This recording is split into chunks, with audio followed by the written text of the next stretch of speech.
Welcome friends, and today we're talking about the Today we're talking about the launch of VeCHAIN's testnet. This summer seems to be crypto's biggest launch season, doesn't it? But first, please consider liking and subscribing. I will keep making videos until that stops. As ever, I'm giving my technical and commercial opinion, not financial advice in any of my videos, so please bear that in mind. And with that in mind, let's get straight to it. Now, what is VeCHAIN? VeCHAIN started as a supply chain management system really, but one that is blockchain based and utilizing smart contracts. It initially used Ethereum, but the plan has always been to move away from the Ethereum mainnet.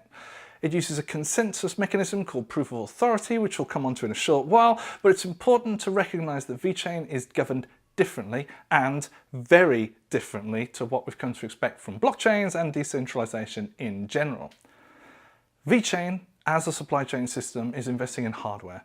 RFID chips and trackers are obviously part of that ecosystem, and they've designed some great use cases around that. And the first is a cold chain supply chain. They have developed sensors to report to VeCHAIN on the quality of storage of the products as they progress through logistics. This means that you'll be able to see if your frozen peas have suffered some catastrophic climatic change on the trip to Lidl. VeCHAIN is scalable thanks to POA consensus, and if you're looking at around 10,000 transactions per second, you won't be disappointed. Main competitors are Walton Chain and Wabi, but let's not forget IOTA could also be used in a very similar capacity thanks to its focus on generic Internet of Things devices.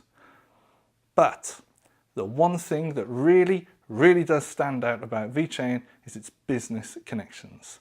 Sunny Lu is the CEO of VeCHAIN, and he was previously the CIO for Louis Vuitton in China. Now this is really important because Louis Vuitton is hideously counterfeited in China among other countries, and his day job must have involved some way of trying to reduce that global problem from that mega corporation. Now, partnerships feature greatly in the VeCHAIN world, including with the Chinese government through the National Tobacco Corporation, the largest tobacco company in China, and considering the Chinese smoke 40% of the world's tobacco, that is no small company. Further to that, the central government have announced VeCHAIN as a blockchain technology partner for Guian. Yes, the new city. This city is aiming to be built around a data center capability where it may have a large impact on where data is stored globally. The announcement comes after Vitalik Buterin attends China. Read into that as you will. Now, VeCHAIN is part of BitSE, China's largest blockchain company. PricewaterhouseCoopers in Asia have also partnered with VeCHAIN following a spell in their incubator in 2017 as well. And you know, it doesn't stop there either. Several large Chinese firms have signed up to VeCHAIN already, including a liquor company in Shanghai. I promised to talk a little bit about proof of authority, or POA. Now, proof of authority is a centralized consensus mechanism. Yes, you heard that right. Centralized. To join VeCHAIN as a node in many capacities, you need to undergo Know Your Customer vetting. KYC applications went out to the Authority Masternode applicants a couple of weeks ago, and they were due for submission the Friday just gone, Friday 8th of June. And this is why POA is quick. It is assumed that there is limited vetting required at a transaction level because everyone is known. And if you play naughty on that chain, your reputation gets burnt and you can't rejoin. You want to join because authority masternodes are paid for validating transactions. So, masternodes are pretty important. Authority masternodes are full nodes and the validators of transactions on the VeCHAIN blockchain, kind of like block producers in EOS or miners on Bitcoin.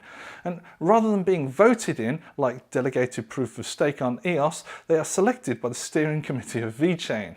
There will be 101 of these proof of authority masternodes, and their identity will be vetted in the real world. This level of knowledge about validators means VeCHAIN also gives them more weight in the governance model of VeCHAIN. To be an authority masternode, you need to own at least 25 million VET, I think that's correct, after the 1-to-100 token split on the mainnet launch. But you don't need to be an authority masternode to get involved. You can be a regular node too, or even an X node. Early supporters are being rewarded through the Roll Off Your Tongue economic node program, which basically means if you had obtained a certain number of VET and you were willing to lock some more up, then you were selected to receive bonus VThor tokens on the mainnet launch. And I'll come on to VeChain Thor shortly. Node ownership comes in different levels, such as Mjolnir, Thunder and Strength. Can't believe I pronounced that correctly. And you get up to a 200% bonus of VeThor on the mainnet launch. They extended the offer, calling it the Economic X-Node program, and it ran until 21st of March. You had to have had your tokens in a trackable wallet, however. This is another wake-up call to getting your tokens off exchanges. Yes, I am looking at you, Binance, with EOS tokens. VeCHAIN Thor then.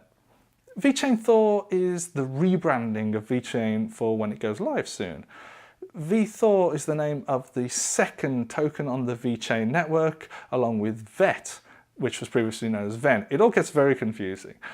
VeThor is used to power smart contracts in the same way that gas does in Ethereum, but they've decoupled VeThor from VET so that the volatility of cryptocurrency, i.e. VET, doesn't scare business users from the smart contracts. In Ethereum, if ETH rocks up, so does the price of running smart contracts, not so in VeChain Thor. VeThor tokens can be sold to companies wanting to use smart contracts but don't want to participate in cryptocurrency FX markets. Another, frankly, brilliant consideration to business expectations and safety. So the big announcement of the testnet becoming available happened yesterday, and you can get involved today. Code is available on GitHub and it's a pretty easy start. You need Go and a C compiler and dip to manage dependencies as usual. Thor make all will build everything, and bin/Thor network test will connect you to the VeChain testnet. Thorify is the Web3 REST adapter so you can interact with the node via JavaScript or whatever, and Swagger is used to interact with the API via the web browser so you can go and check it out outside of the command line. Let's take a look at some of the code. This is part of the block verification as part of the POA consensus mechanism, and to me that looks pretty clean, well described and kind of easy to follow. Now you also see it's written in Golang, and hey, Ethereum is also written in Golang. Couple that with an original POC chain of VeChain being a fork of Ethereum with a few changes here and there, and you can see that some people over the last couple of days have been criticizing VeChain as a simple Ethereum clone. There is definitely some Ethereum code in there, particularly the Ethereum virtual machine. Now, this code to me looks like it's being used to manage the import and operation of the ERC20 tokens, but I'm sure there's plenty of code in there that has been borrowed from the Ethereum system, scattered everywhere, and why wouldn't you? It works. I will spend some time going through the VeChain codebase, however, and look under the covers a bit more. First of all, I am excited for VeChain. It's a well-executed blockchain with great connections into existing businesses, and it doesn't scare them. In fact, they are investing heavily. So VeChain should be onto a really good run here, and also in the future too, as we hear about other products being discussed, such as financial futures or financial options, and the lending market as well. Really, really great stuff. But there are a few things that I do not like. Not about the technology, but about the governance and the commerciality around it. I don't know how I feel about working with vice companies such as tobacco and alcohol. I'm aware they're profitable companies, but I just feel it's a little distasteful in the modern day and age. It's a personal thing, and I won't let that bias me. Also, knowing a government is involved and two major companies, one of which is majority owned by the government, doesn't sit well with me for privacy.